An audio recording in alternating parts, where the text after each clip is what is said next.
그럼 계속해서 문제가 생길 때마다 미국 정부가 할 수 있는 거하고 할 수 없는 걸 볼게요. 뭐 지금은 SVB하고 시그니처 뱅크 같은 사태지만 그다음에는 또 이제 대기업이 될 수도 있고 다른 시중은행이 될 수 있으니까 문제가 생길 때마다 미국 정부가 어떻게 할 거냐.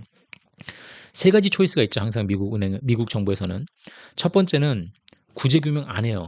얼굴 돌리고 쌩 까는 거예요, 그냥. 그렇죠? 부도 낼 분들은 그냥 부도 내세요. 부도 나세요. 그다음에 고객들 예치돼 있던 돈 그냥 25만 불까지만 해드릴게요. 그다음에 모릅니다. 하고서는 그냥 안면을 바꿔버리면 금리는 어떻게 하든지 간에 금리를 높이건 낮이건 바로 대공황 패닉이 오죠. 지금 스위스 정부에서 나서서 크레딧 스위스한테 돈 줄 라이프라인 주지 않고 영국이 나서가지고 연금공단 살리지 않고 미국이 나서서 고객 예치금 보증해주지 않으면 그쵸?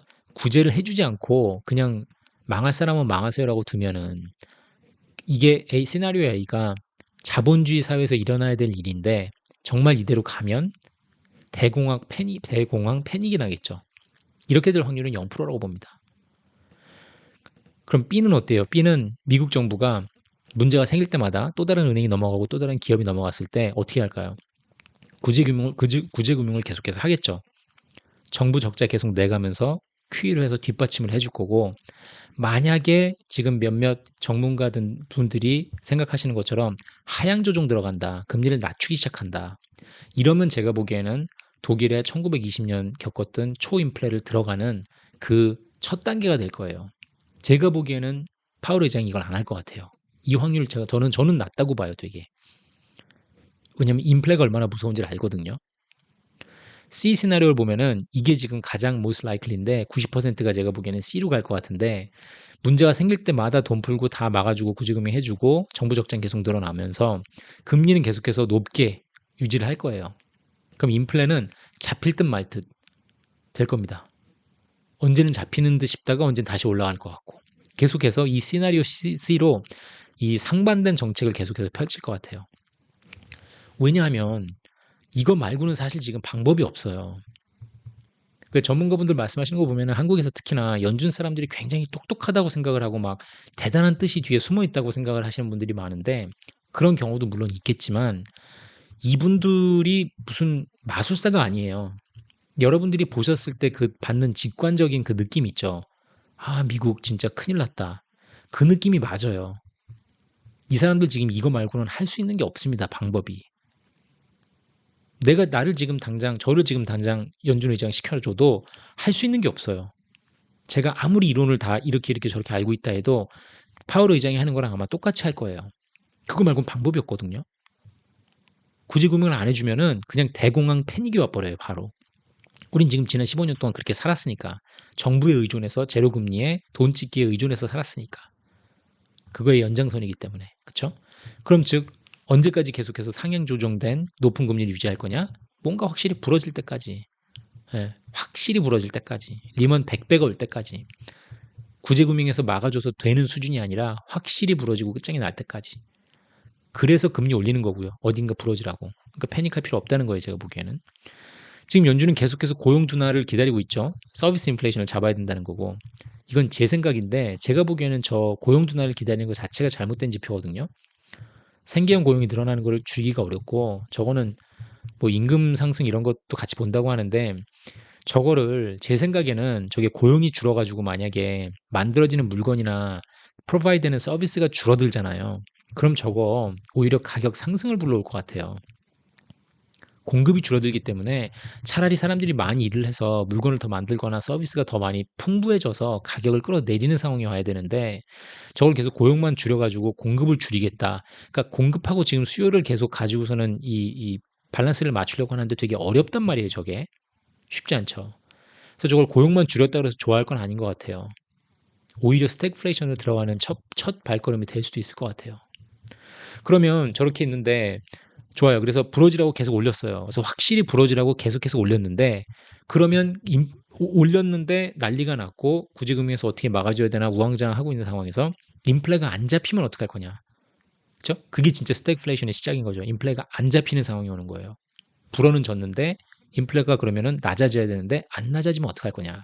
자, 기다리던 그 큰 게 부러졌는데 그 다음엔 어떻게 될 것 같습니까? 큰일이 터졌어요. 이제 리먼 100배가 터졌다고 봐요. 그러면은 두 가지 시나리오가 있을 것 같아요. L1이 있고 L2가 있어요. L1은 제가 보기에는 25% 정도, L2는 제가 보기에 한 75% 정도. 이건 뭐냐면 리먼 사태 100배가 뽕 터졌다. 그럼 미국이 앞뒤 안 가리고 다 구제금융 하겠죠. 정부 적자 내가면서 QE에서 할 거예요. 금리를 뭐 4% 5% 있던 거를 그러니까 어쩔 수 없으니까 푹 낮출 겁니다. 부양해서 어떻게 살려야 되니까. 엄청나게 큰 일이 벌어졌는데 계속해서 5% 유지 못하니까 낮췄어요. 결과가 정상화가 어느 정도 될 수 있는 확률이 있고, 즉 뭐냐면 경기 침체는 오되 인플레도 같이 2%로 떨어지는 거죠. 이게 살만한 거예요, 이렇게 되면. 아니면 L2를 보면은 구제금융 했고 정부 적자 계속 내서 QE해서 찍어서 돈을 풀어서 도와줬고, 금리도 같이 1% 2%로 낮췄더니 경기 침체는 왔는데 인플레가 안 잡히고 인플레가 떨어져야 되는데, 즉 스태그플레이션이 오는 거죠. 제가 보기엔 이게 L2가 올 확률이 훨씬 높아요. L1보다. 왜 L2가 올 확률이 높다고 보냐 너는? 이런 식으로 흘러갈 수 있을 것 같아요. 분위기가 큰 게 부러지면, 즉 리먼 100배 사태가 오면 이제 기관이 됐건 뭐 기관들, 정부 기관들, 기업들, 대마불사, 그렇죠? Too big to fail. 그 대마불사에 걸려 있는 기관들을 다 살려주겠죠.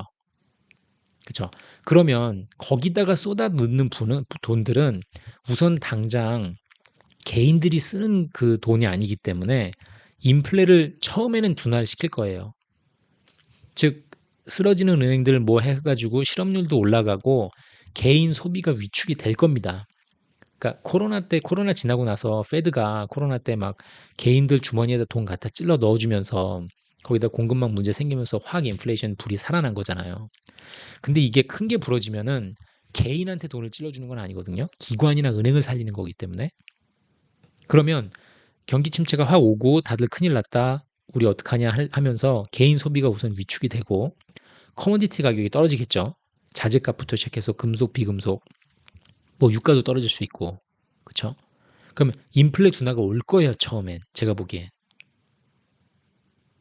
근데 문제는 뭐냐면 인플레 둔화가 오나 싶다가 제 생각에는 그 처음에는 이제 민심 안정시켜야 된다, 대마불사다 해서 QE 사이즈를 엄청 크게 해주고 계속해서 이게 가속화가 될 겁니다. QE 사이즈가 커질 거예요. 멈출 수가 없어요. 이 상황이 멈출 수 없는 out of control이 될 거예요. 자, 그럼 제가 말씀드렸듯이 더 이상 정상 자본주의 사회가 아닌 거죠. 그걸 뛰어넘었어요, 이제. 그러면 1년에 약 1 트릴리언씩 늘어나고 있는 그 트레저리 빌이 더 뛰겠죠. 그러니까 우리 코로나 났을 때 그 전 영상에서 봤을 때 1년에 2020년인가 3.1 트릴리언의 적자가 났었죠. 미 정부가 걷어들인 돈보다 쓴 돈이 3.1 트릴리언이 많았는데, 이번에 지금 이렇게 무너지는 기업이 생기고 은행이 생겨서 그거를 막아주려 그러면 페드가 돈을 찍고 미국 국회에서 나오는 적자, 얘들은 그 늘어나는 이자 비용하고 구제금융 그게 35 트릴리언 미국 부채를 40 트릴리언으로 확실히 밀어 올릴 거예요. 즉 그러다 보면 2008년 사태 이후에는 돈을 찍어서 슬쩍 넘어갔잖아요. 근데 이번에는 돈을 찍어서 슬쩍 넘어가기가 어려운 상황이 올 것 같아요. 많이 어려울 거예요.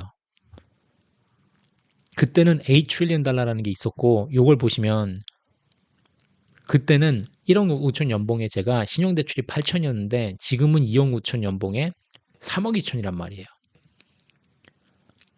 그게 어디까지 갈 수 있냐가 그게 관건이거든요.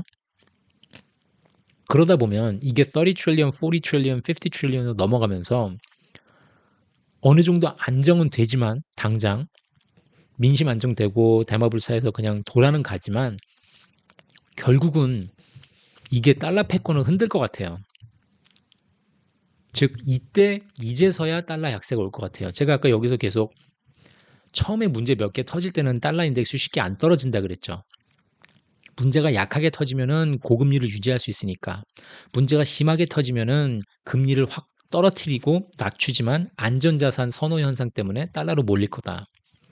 1차적으로는 제가 계속해서 USDX가 쉽게 안 떨어진다 그랬죠. 근데 여기서 보면은 자, 리먼 100배 터지고 난리 나고 돈 찍고 다 막았는데 결국은 그러고 나면 자, 어우, 다행이다.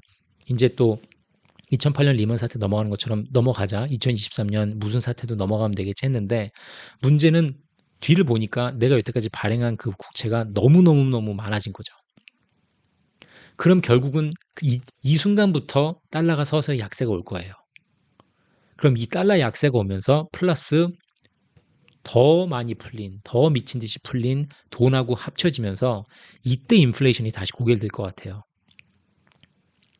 그러면 인플레이션이 다시 와요. 뭐 예를 들어 뭐 이때 잠깐 3, 4%까지 떨어졌는데 이때 고기를 다시 달러 약세를 동반하고 풀린 돈까지 합쳐지면서 인플레가 다시 5%, 6%, 7% 올라간다고 보면 이때는 침체 속에 있기 때문에 금리 인상을 못 하잖아요. 금리 인상을 해야 되겠지만 침체에 있단 말이에요. 그럼 결국은 스태그플레이션이 오는 거죠. 이 순서를 같이 저랑 이해를 해주셔야 돼요. 돈이 너무 많이 찍혀 있으니까 결국은 달러 약세가 올 거고 달러 약세가 오는 순간 풀린 돈하고 인플레이션하고 합쳐지면서 결국은 금리 인상을 하는 시점이 해야 되는 시점이 오는 거고 그러면 경기는 침체가 되어 있으니까 스태그플레이션이 오는 거죠. 그 순간에. 그게 달러 약세가 오고 스태그플레이션 온다 해서 하나 우리가 기억해야 될 거는 미국 채권 시장이 망가져도 한동안 기축통화 역할은 계속 할 겁니다. 그러니까 채권 시장은 어떻게 될 거 같냐고 물어보시는데 채권 시장은 그냥 갈 거예요. 계속 유지가 되고 어느 정도 등폭락 있으면서 그냥 쭉 나가다가 달러가 약해지면서 떨어지고 인플레이션이 올라오고 하면은 달러 약세가 당연히 생기면 미국 채권 가격도 약해져야 되겠지만 약해진 상태로도 어느 정도는 또 밀고 나갈 거예요, 계속. 왜냐하면 그 달러를 단기간에 대체하는 게 불가능하거든요. 그러니까 제일 문제가 이 세틀먼트 커런시예요. 미국 US 달러가 세계 경제 트레이드 할 때 상업 뭐 이루어지고 뭐 원유 사고 할 때도 물론이거니와 80에서 90%, 85에서 90%가 달러로 이루어져요. 제가 결제를 해야 되잖아요. 물건을 제가 예를 들어 홍콩에 있으면서 다른 데서 사온다든지 제가 뭐 독일에서 뭐 만약에 뭐 사우디로 무슨 물건을 수출한다든지 이게 압도적으로 달러로 지금 되고 있기 때문에 페트로 달러뿐만이 아니라 이 세틀 커런시가 이 US 달러로 되고 있다는 게 단기간에 대체하기가 불가능해요. 그러니까 즉 그 기축 통화로서 포지션을 뺏기기가 되게 쉽진 않을 거라는 거예요. 그래서 뺏기긴 뺏길 텐데 이게 되게 오래 걸릴 것 같아요. 그러니까 1945년에 2차 세계대전 끝나고 나서 파운드가 달러로 확 바뀌잖아요. 기축통화가. 그렇게 뿅 하고 바뀌는 일은 없을 텐데 서서히 바뀔 것 같아요. 서서히 힘을 잃어가면서. 시나리오 L1을 보면은 이렇게 돼서 만약에 구제금융하고 정부 적자해서 이렇게 되는데 인플레가 어느 정도 잡힌다. 만약에 그쵸 경기 침체가 유발되면서 인플레가 2%로 내려와서 그냥 안전하게 간다. 다행히 가슴 쓸어내리고 돈 풀어서 모든 걸 막고 금리는 1, 2% 되고 인플레도 잡히고 이게 만약에 벌어진다면 25% 확률밖에 저는 안 주지만 이게 되면 어정쩡하게 3년에서 5년을 버틸 것 같아요. 우리가 다. 그 어정쩡한 상태로. 근데 L2로 가잖아요. 즉 스태그플레이션이 오잖아요. 그쵸 돈 막 미친 듯이 풀어서 막았어요. 금리는 낮췄어요. 낮춰야 되니까. 놀라서 다들 1%, 2% 낮췄어요. 근데 경기 침체가 왔는데 와서 인플레가 살짝 둔화하나 싶다가 다시 여기서 달러 약세 플러스 풀린 돈 때문에 인플레가 고개를 들잖아요. 스태그플레이션에 들어가는 순간 이번에는 못 빠져나오고 어물쩍 넘어가지를 못하고 파이낸셜 리셋이 올 것 같아요. 이 파이낸셜 리셋은 와야 돼요. 리셋하는 거죠. 리셋. 화폐 개혁. 그렇죠? 더군다나 제 생각에는 이건 뭐 완전히 100%제 뇌피셜이에요. 그냥 듣고 그냥 비웃으셔도 되고 신경 안 쓰셔도 되는데 이건 제 생각이에요. 제가 계속해서 듣고 뉴스 보고 하면서 제가 늘 갖고 있던 생각인데 L2 쪽으로 가는데 이렇게 스태그플레이션이 오고 화폐 개혁이 오는 거를 중국이 아마 한몫할 것 같아요. 미국이 화폐 개혁을 겪어야 되는 거를 중국이 한몫할 것 같아요. 이건 무슨 말씀이냐면 자 화폐 개혁이라는 건 우리가 지금 화폐 개혁이 요 최근에 있었던 건 1971년에 금본위제 있던 거를 미국이 폐지하면서 맘대로 돈을 찍어낼 수 있게 됐죠. 금하고 더 이상 연동 안 되게. 그게 1971년에 있었던 파이낸셜 리셋이라고 보면 되고, 그 전에는 1945년에 파운드가 기축통화에서 기축 밀리고 달러로 넘어간 거. 그 두 가지가 가장 그래도 비교적 최근에 있었던 파이낸셜 리셋이라고 보시면 돼요. 그런 종류의 파이낸셜 리셋이 한번 생겨야 돼요. 다시 리세팅하고 시작하는. 미국이 너무 지금 나락으로 가고 있기 때문에 미국은 더 이상 빚을 뭐 갚기는커녕 이건 갚지도 못하고 어 감당을 못해서 파산할 거예요. 근데 어떤 식으로 파산을 하고 어떤 식으로 리셋을 하냐가 그게 중요한 거니까. 근데 그 리셋을 하는데 중국도 한몫할 거예요. 제가 보기에는. 자, 그럼 그 리셋은 어떤 식으로 오는지 한번 볼게요. 만약에 미국이 스태그플레이션을 들어갔어요. 그렇죠? 달러가 무너집니다. 그러니까 자폭이라고 표현해 볼게요. 기침. 자, 그럼 자폭을 하면은 어떤 식으로 소생 혹은 리셋을 시킬 수 있을까를 한번 보겠습니다.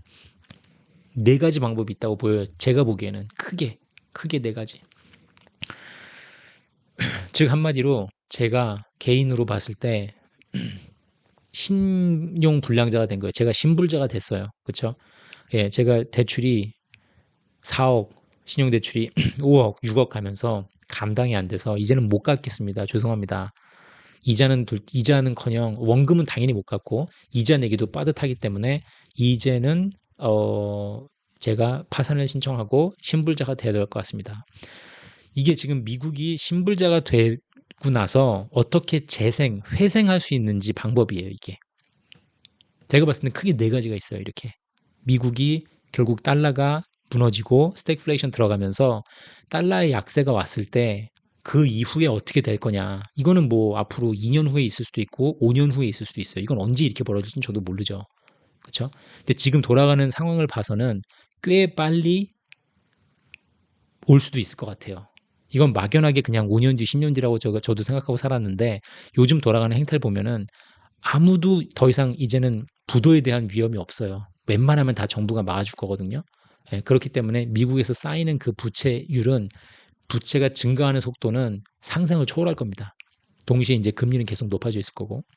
그러다가 리먼 백배 나고 스태그플레이션을 들어가면 어느 정도 인플레이션이 잡히는지 싶다가 달러가 약해지면서 완전한 스태그플레이션으로 들어가면서 달러가 무너지는 거죠. 달러가 무너지고 더 이상 빚을 대 서비스를 못하게 되면 빚을 갚을 능력, 이자율을 못 갚는 능력이 이자율을 갚을 능력이 고갈되면 어떻게 할 거냐 그 다음에 우리가 다 그 다음에 뭐 나가 자빠질 수는 없으니까 방안이 있어야 되잖아요. 그렇죠? 1번을 볼게요. 첫 번째 어떤 방안이 있냐? 모라토리움을 선언하는 거죠. 나 못 갚겠어 더 이상. 내가 지금 40 트릴리언 달러 뎃이 있으면 미안하오. 다 휴지 조각 되는 거요. 끝. 오케이. 다시 시작합시다. 리셋. 여태까지 내가 뿌렸던 40 트릴리언 달러 종이는 다 불태우십시오. 다시 시작하겠습니다. 아마게돈이지 아마게돈. 배째라죠. 그러니까 미국이 이렇게 못하죠. 슈퍼파워 미국인데 기축통화 가진 미국이 확률 0%입니다. 그렇죠? 모라토리움 선언하고 깔끔하게 러시아가 그다음에 어디서 했었죠? 아르헨티나였나? 예, 못 갚겠소. 아 멕시코 옛날에 1981년이었나요? 못 갚겠소 나. 배째쇼. 이거 할 확률 0%죠. 가능해요. 이거 옵션은 옵션이에요. 미국도. 2번은 뭘까요? 2번은 금리를 올리는 거죠. 아 그럼 스태그플레이션이 왔으니까 스태그플레이션이 왔으니까 금리를 올려요. 스태그플레이션 즉 인플레이션은 잡아야 되니까 7% 8% 9% 올려요. 기준금리를 잡아야 돼. 그리고 나서 계속해서 돈 찍기를 병행하는 거예요. 돈은 계속 찍어요. 40 trillion. 그러니까 정부는 적자는 계속 나는 거예요. 40 trillion, 45, 50 trillion. 그냥 그 재미없고 불안한 그 상태가 계속 유지되면서 아주 끔찍한 드라마의 연속인 거죠. 끔찍한 영화가 계속해서 찍혀지는 거죠. 거의 US 트레저리는 휴지 조각이 될 겁니다. 그렇죠? 불안한 금융 시장이 계속 유지가 되고 USDX는 굉장히 변동이 심해지겠죠. 이렇게 갈 수도 있어요. 확률 저는 25%라고 봐요. 세 번째 시나리오 뭐냐? 세 번째 시나리오는 IMF에 있는 SDR이라는 거하고 연동을 시키는 거예요. 요거는 전문가분들이 아시는 분들은 가끔 말씀을 하세요. 이게 한국은 아니고 이제 외국에서 요거에 대한 찬스를 언급하시는 분들이 가끔 계세요. 이거는 SDR이라는 거는 이거를 연동을 하고 나면은 US 달러하고 한동안 같이 사용될 거예요. 요것도 제가 확률 한 25% 정도 봐요. 지금 SDR이 1 SDR이 0.75 SDR이 1 US 달러인데 요 SDR이라는 건 뭐냐면 이제 IMF는 아시죠? International Monetary Fund고 거기서 나오는 Special Drawing Rights라 그래서 한마디로 IMF 돈이라고 보시면 돼요. 근데 이걸 IMF 돈이라고 말하는 걸 되게 싫어요, 얘들이. 그래서 IMF 돈이 아니라 IMF 자산, IMF 에셋이라고 보통 말하거든요. Reserve Asset이라고 말하는데 요거는 필요하면은 나중에 더 자세히 설명드릴게요. 근데 간단히 컨셉만 말씀드리면 뭐냐면 IMF 돈이에요. 전 세계적으로. 근데 여러분이나 저처럼 개인들이 쓸 수 있는 돈이 아니라 국가라든지 특이한 그런 기관들만 쓸 수 있는 돈인데 어떻게 보시면 되냐면은 이거를 그러니까 IMF를 만약에 카지노라고 보시고 카지노가 딱 운영을 하면 카지노 안에 칩이 있잖아요. 그렇죠? 칩이 돌잖아요. 그럼 제가 가서 돈이 있으면은 그걸 칩으로 바꿔서 칩을 갖고서 있다가 나중에 그거를 현금화를 시킬 수 있고 이런 식이죠. 예를 들어 그렇게 보시면 돼요. 이 SDR을 카지노에 있는 칩이라고 생각을 해보세요. 그럼 제가 이제 독일이다 만약에 제가 독일이에요. 독일인데 무역 흑자가 났어요. 그래서 100이라는 돈이 흑자가 났습니다. 돈이 엑스트라 캐시가 있어요. 그 돈을 어떻게 하냐? 보통 미국에 가서 국채를 사죠. 기축 통화 화폐를 가서 사니까 미국한테 야, 100 여기 있어 주고 미국이 발행하는 종이 국채를 받아서 옵니다. 예를 들어 5년짜리 샀다 그러면 5년 동안 내가 뭐 쿠폰 인트레스트 레이트이 4%다 그러면 4%를 받는 거죠. 내가 100을 준 거에 대해서. 그러고 나서 5년 있다가 돈 돌려받고 국채는 돌려주면 되는 거고 종이는. 그럼 독일이 봤을 때 내가 흑자가 나면 그 돈을 어딘가 묻어둬야 되잖아요. 정부로서. 정부들도 흑자가 나면 돈을 묻어둬야 되니까 금을 사고 뭐 할 수도 있지만 어딘가 투자를 하거나 누군가가 보관해 줘야 되잖아요. 내 돈을. 그걸 하는 역할이 이제 미국이 제일 큰 거죠. 그러니까 미국은 당연히 부채라는 거를 국채라는 걸 발행할 수밖에 없어요. 기축통화를 운영하고 있는 나라로서 미국이 국채를 발행하는 거는 지극히 정상적인 거죠. 예, 많이 국채를 발행해서 다른 180여 개, 190여 개 되는 나라들이 흑자가 났을 때 돈을 어딘가 투자하고 싶을 때 미국에다 갖다 넣는 거예요. 그건 뭐 당연한 거고 다 아실 거고. SDR이라는 건 뭐냐면 제가 똑같이 독일인데 100이 남잖아요. 그 100을 IMF에다 주고 100개에 상응하는 예를 들어 100개 되는 그 칩을 SDR을 받아오는 거예요, 제가. 그 100을 가지고 있으면서 그 100에 대해서 100개의 칩에 대해서 IMF한테 이자율을 받는 거겠죠. 똑같아요. 그 컨셉이에요. 그러니까 미국 돈은 Reserve Currency라고 그러고 우리가 SDR은 Reserve Asset이라 그래요. 그놈이 그놈인데 그냥 Asset이라고 그렇게 표현하기를 원해요. IMF에서. 그럼 제가 100을 주고서는 지금 100개 칩을 가지고 있잖아요, 제가. 그렇죠? 그렇게 IMF하고 거래를 해도 되고 이거의 좋은 점은 뭐냐면 제가 예를 들어서 그 제 100을 베트남 아니면 그리스라 그러자. 그리스한테 제가 100을 줘요. 제 돈을. 제 돈을 IMF 준 게 아니라 미국도 안 주고 그리스한테 100을 주고 그리스가 가지고 있는 그 100개의 SDR 칩을 받습니다, 독일이. 그럼 다르죠. 그리스가 발행한 국채를 사는 게 아니라 저는 IMF가 발행한 SDR이라는 거를 갖고 있던 그리스도 왜냐면 그 칩이 있었을 거 아니에요. 카지노 칩처럼 SDR이라는 칩이. 그 칩을 제가 받는 거예요. 독일이. 그럼 100을 주고 SDR 칩을 내가 100개를 받았으니까 이 100개는 그리스의 신용평가하고는 무관해요. 전혀. 제가 그리스한테 100을 줬지만 그리스 망해도 상관없어. 왜냐면 나는 IMF가 발행한 SDR 칩 100개를 갖고 있거든요. 그 100개를 어떻게 쓸 수 있냐? 제가 그 칩을 사우디한테 주면요. 그 100개 칩에 상응하는 기름을 받을 수가 있어요. 그러니까 SDR은 그냥 돈이에요. 카지노 칩이라고 보시면 돼요. 돈이에요, 이거는. 펀저블한 돈이에요. 그렇죠? 근데 제가 그리스한테 그걸 줄 수 있는 거죠. 그래서 그리스한테 그 SDR 칩을 받으면은 어디든지 다른 나라들하고 교류할 때 쓸 수 있는 거고. 그게 IMF SDR 컨셉이거든요. 이게 월드만이에요, 결국은. 예, 전부 다 그냥 전 세계적으로 어떻게나 쓸 수 있는 국가들이 쓸 수 있는 돈인데 이걸 SDR하고 USD에다가 제가 하나로 합친다는 건 뭐냐면은 IMF도 페더럴 리저브에서 미국이 돈 찍어내듯이 IMF도 이 SDR 칩을 찍어낼 수가 있어요. 코로나 때 찍어냈고 600 빌리언인가 500 빌리언인가 뭘 찍어냈어요. 찍어서 칩을 뿌리면 그 칩을 예를 들어 그리스한테 주면 100개를 줬잖아요. 그럼 그리스가 힘드니까 돈 없으니까 그 칩을 독일한테 주고 독일에서 유로화를 빌릴 수 있겠죠. 그러니까 칩하고 교환할 수 있잖아요. 돈하고 캐시하고. 그런 식으로 IMF도 연준이 경제에다 돈을 찍어서 펌핑해서 넣듯이 IMF도 SDR을 찍어서 펌핑해서 넣을 수가 있어요. 즉 US 달러가 신임을 잃고 흔들리면 IMF는 지금 찍어낸 돈이 거의 없거든요. 되게 미미해요. 이게 미국이 지금 찍어내고 난리친 거에 비하면 밸런스시트이 대자표라 그러나 재무제표라 그러나 그 밸런스시트이 거의 되게 클린해요. 그러니까 미국이 IMF하고 손을 잡고 야 SDR 좀 찍어봐 이렇게 갈 수 있어요. 그러니까 달러 말고 다른 큰 강한 커런시 혹은 리저브 에셋에 기대서 계속해서 돈을 찍어댈 수는 있어요. 그럼 트레저리도 가격이 유지는 되겠죠 어느 정도. 그러니까 계속 방법이 있는 거예요. 다른 방법으로 더 돈을 찍고 더 뭐랄까 완전히 폭발하는 그 자폭하는 그 순간을 계속해서 미룰 수는 있어요. 그렇죠? 2번 시나리오도 그렇고 3번 시나리오도 그렇고 계속 미루는 거잖아요 지금. 그러니까 IMF도 결국 이대로 가다 보면 언젠가는 SDR이 너무 많이 풀려서 이거 SDR 때문에도 또 인플레이션 생기고 계속해서 돈이 흘러 넘치고 이럴 수 있으니까. 근데 같이 한동안 사용될 수는 있죠. 제가 이것도 가능은 해요. 이거에 대해서 말씀하시는 분도 꽤 많아요. 25% 정도 된다고 보면 돼요. 이 확률도. 그리고 마지막 4번 제일 중요한 게 근본이제죠. 제가 보기에는 이로 갈 확률이 50% 넘어요.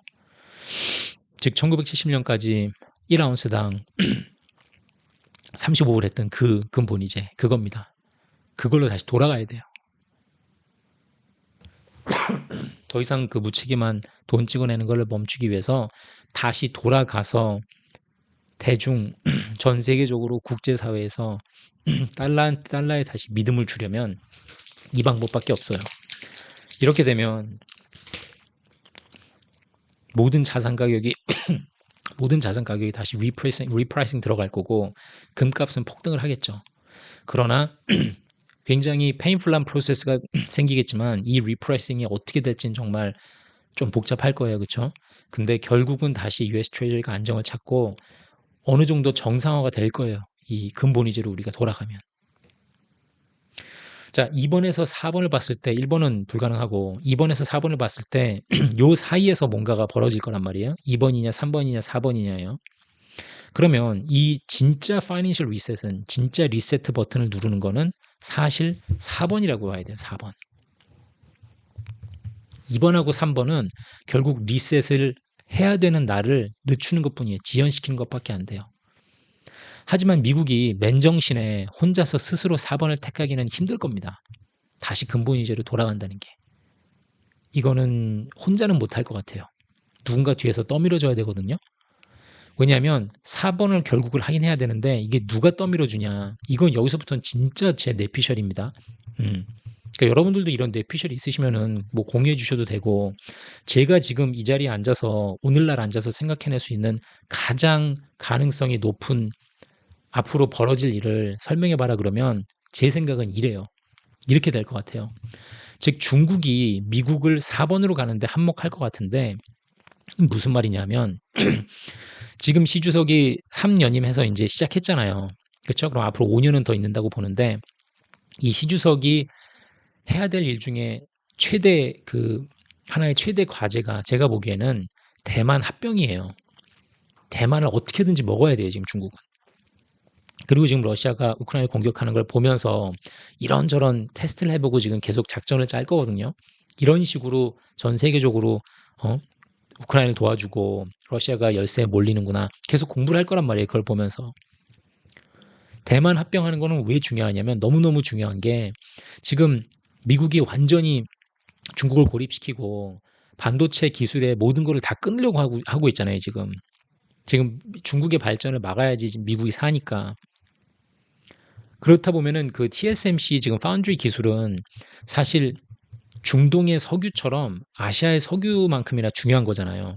그러니까 첫 번째로는 공급이 당연히 중요하고 왜냐면 TSMC가 계속해서 미국 편에 쓰고 하다 보면은 중국이 지금 이제 삼성도 계속 그 제한을 받고 있으니까 그러면 당장 자기들이 만들어야 되는 뭐 핸드폰부터 시작해서 모든 그 반도체 들어가는 기술력 모든 거에 공급 차질이 생기면 그것도 문제고 또 TSMC를 먹으면은 기술도 한 번에 그냥 꿀떡할 수 있는 거 아니에요. 그러니까 너무너무 중요하단 말이에요. 지금 TSMC를 자기 5년 임기 안에 먹는 게. 그러니까 짧게 보면은 1, 2년 안에 쳐들어갈 수도 있고 길게 보면은 3, 4년 후 수도 있는데 제 생각에는 TSMC를 먹기 위해서 합병을 굉장히 강하게 밀어붙일 것 같아요. 제가 홍콩 사는 사람으로서 2019년에 홍콩 사실 거의 중국이니까 이걸 먹었다고 할 수도 없긴 한데 여기에 그 내셔널 시큐리티 로라는 국가보안법을 딱 실행을 하면서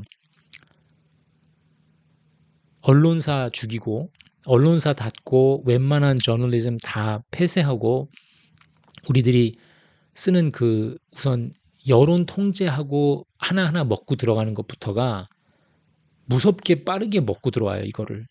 체계적으로. 그리고 뭐든지 문제가 있으면 다 무력으로 밀어붙이고.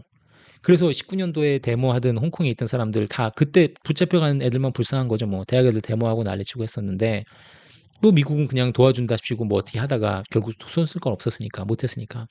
단지 대만을 먹는 건 조금 문제가 다르죠. 그러니까 미국 입장에서 봐서 홍콩을 그렇게 꼭 지켜야 할 큰 이유가 있었던 게 아닌데 지금 미국 입장에서 봐서는 대만은 거의 너무너무 중요한 그 파운드리 기술을 갖고 있으니까 이게 뺏기면 안 되잖아요. 중국도 마찬가지로 뺏기면 안 되고. 그러니까 여기서 정말 큰 전쟁, 여기서 큰 신경전이 벌어질 것 같아요. 전쟁은 아니고. 중국 입장에서 봐서는 이거를 그냥 맞짱 떠서 군사력으로 봤을 때는 승산 0%란 말이에요. 뭐 미국도 뭐 항공모함 잃고 뭐 파산한다고 하지만 제가 보기엔 그냥 뭐 이렇게 말해도 될지 모르겠는데 잽이 안 될 것 같거든요. 그러니까 그러니까 중국의 그러니까 전문가 분들 말씀을 들으면 중국의 전투기 능력은 전투기의 성능은 러시아 것도 못 따라간다고 하는데 러시아도 저렇게 지금 고생하고 있는데 그리고 뭐 스텔스 전투기도 많지도 않아가지고 잘 띄우지도 않는다며 웬만하면. 근데 그거를 미국하고 맞짱 떠서는 당연히 승산이 없으니까 제 생각에는 뭔가 약점을 찾겠죠. 머리를 써서 뭐 제갈공명이 하듯이 그 약점을 찾을 것 같은데 그게 뭐냐. 미국의 가장 큰 약점은 imploding debt crisis예요. 그러니까 자폭하고 안에서 터지는 거. 미국을 바깥에서 쓰러뜨릴 수 있는 적은 없지만 안에서 쓰러뜨릴 수 있거든요. 미국은 지금. 그러면 결국은 미국이 어떻게 안에서 쓰러질 거냐. 우선은 국제사회 같은 거 참여하는 걸 이제 저지해야 되고, 그러니까 계속 그런 인포메이션 워페어가 들어가는 거겠죠. 커넥틱 워페어에서 서로 미사일 쏘고 총 쏘는 거는 잽이 안 되니까 그걸 뺀 나머지 워페어를 할 거란 말이에요. 사이버 어택도 할 거고, 파이낸셜 어택도 할 거고, 계속해서 즉 미국이 그 가장 힘들어하는 게 뭔가 누군가하고 전쟁을 하려 그럴 때 그 여론 그게 있어야 되잖아요. 그러니까 퍼블릭 그 컨센서스가 생겨야 되잖아요. 만약에 미국에서 그 처음에 베트남 전쟁 시작할 때는 가서 공산당 때려잡자 했지만 몇 년 지나고 나서는 거기서 뭐 하는 거냐 우리 지금 우리 젊은이들이 왜 거기서 죽어야 되냐 이라크 때도 그랬잖아요. 전쟁 처음 시작할 때는 으쌰으쌰 하지만 몇 년 지나고 나면서 완전히 돌아선단 말이에요. 다 항상 여론이 항상 그래요. 보면은 다들 지치고 힘드니까 빨리 불러와라. 그런 거를 비슷하게 이용을 해서 아예 처음에 시작을 못하게 할 것 같아요, 전쟁을. 그러니까 제가 뭐 시주석이나 그쪽에 있는 사람이라면 그렇게 할 것 같아요. 아예 시작을 하고 뭐, 응? 우리 전쟁 해가지고 대만에 그 문제가 생기는 거를 아예 애시당초 막으려고 할 것 같아요. 즉, 그러려면은 중국 입장에서는 판을 흔들어야 되는데 판을 어떻게 흔들 거냐, 미국의 혼을 어떻게 쏙 빼놓을 거냐. 그러면 저 같으면은 위완화를 CNY를 금에 연동시켜 버릴 것 같아요. 그러니까 이거는 조금 그러니까 듣고선 그냥 비웃으실 수도 있는데 이 금 본위제를 미국보다 중국이 먼저 선언하고 나올 것 같아요. 제가 보기엔. 자, 금을 보면은 지금 그러니까 뭐 어디를 찾아보는 그 리서치를 어떻게 하냐에 따라서 좀 천차만별이거든요. 그러니까 지금 전 세계적으로 발굴돼서 이렇게 누가 보유하고 있는 금을 정확히 잴 방법이 없기 때문에 10만에서 20만 톤이라고 봐요, 그냥. 여태까지 발굴된 게 총 20만 톤인데 사람들이 갖고 있는 게 10에서 15만 톤이라고 할 수도 있고 발굴돼서 있는 게 10만 톤이라고도 할 수도 있고 최소한 우리가 알 수 있는 거는 국가들이 보유하고 있는 거 얼추 5만 톤.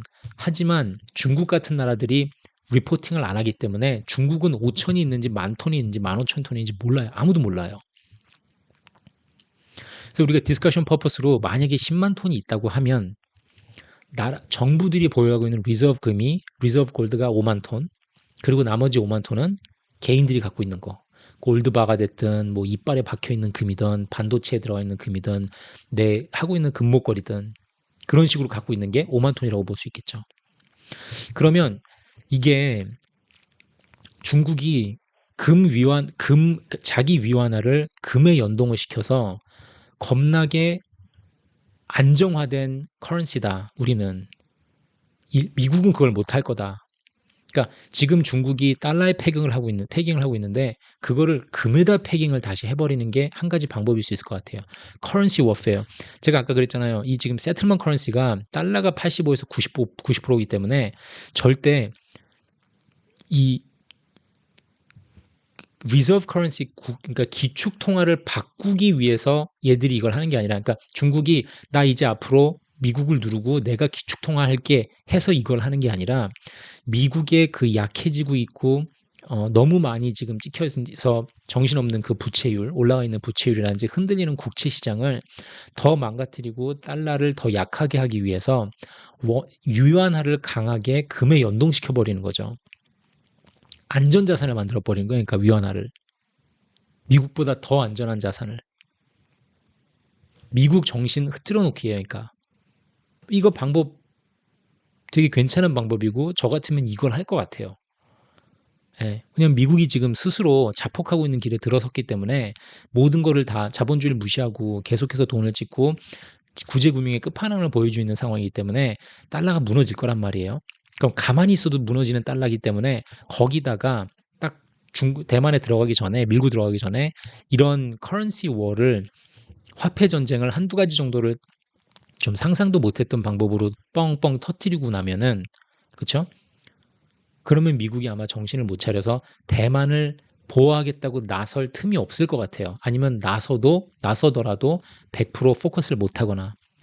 왜냐면 미국 내에서도 그럴 거 아니에요. 여론이. 지금 우리 지금 경제가 이렇게 힘든데 남의 지금 전쟁하는데 참견할 틈이 어딨냐. 약간 그런 식. 그리고 얼마 전에 이란하고 사우디도 중재했잖아요. 그렇죠? 이건 이제 뭐 여러 가지 뷰가 있긴 한데 이거를 원유를 확보하기 위해서 하는 걸 수도 있고 중국은 지금 원유가 많이 필요하니까 미국이야 뭐 자체적으로 뿜어도 내고 프래킹도 해도 되고 하지만 그러니까 즉 다시 말하면 지금 중국이 경기가 좋아서 뭐 기축통화 자리를 잡는다든지 미국을 이길 수 있다 이게 아니라 중국도 진짜 경기는 개판인 거로 제가 이해를 하고 있고 부동산 시장은 뭐 어마어마하게 안 좋은데 다 덮어버리니까 우리가 알 수가 없잖아요. 공산당이니까 중국은 다 엎어버릴 거예요. 계속 그러니까 숨기고 그렇죠? 예, 진짜 일어나고 있는 현실을 다 숨기고 동시에 미국을 공격을 해서 위안화를 금에다가 연동시키는 첫 나라가 될 것 같아요. 스위스가 2001년에 끊었나 그거를 나간 다음에 금 본위제로 다시 돌아가는 첫 번째 나라가 되면서 미국 뒤통수를 한 방 제대로 칠 것 같아요. 즉 중국은 미국이 넘어지기를 기다렸다가 가서 밟을 것 같아요. 치사하지만 이것도 전략이죠. 싸움에서 전략인 거죠. 리먼 사태가 난 다음에 허우적대는 상황에서 이걸 치고 들어올지 아니면은 중국이 저걸 치고 들어가는 것 자체가 리먼 사태 100배가 될지 그건 모르겠어요. 그렇죠? 근데 저라면은 리먼 사태 100배가 나고 돈을 무지막지하게 찍어서 40 trillion, 45 trillion 가고 부채가 이젠 더 이상 아무도 감당할 수 없을 거라고 믿어 의심치 않고 완전 사면초가 됐을 때 그때 한 방 날릴 것 같아요. 제가 중국이라면. 무슨 얘기인지 아시죠? 정말 다운됐을 때 정말 헐떡이고 있을 때 그때 한 방 날릴 것 같아요. 자, 그래서 지금 봤을 때 미국이 언젠가는 어떤 형태로든지 간에 결국은 4번으로 가야 돼요. 2번, 3번을 거쳐서 4번을 가던 아니면 바로 4번을 가던 4번을 가기는 가야 되는데 스스로 갈 거냐 아니면은 뭐 중국이나 뭐 다른 뒤에서 등 떠미는 애들한테 등이 떠밀려서 저걸로 갈 거냐 그 차이인 것 같아요 제가 보기엔.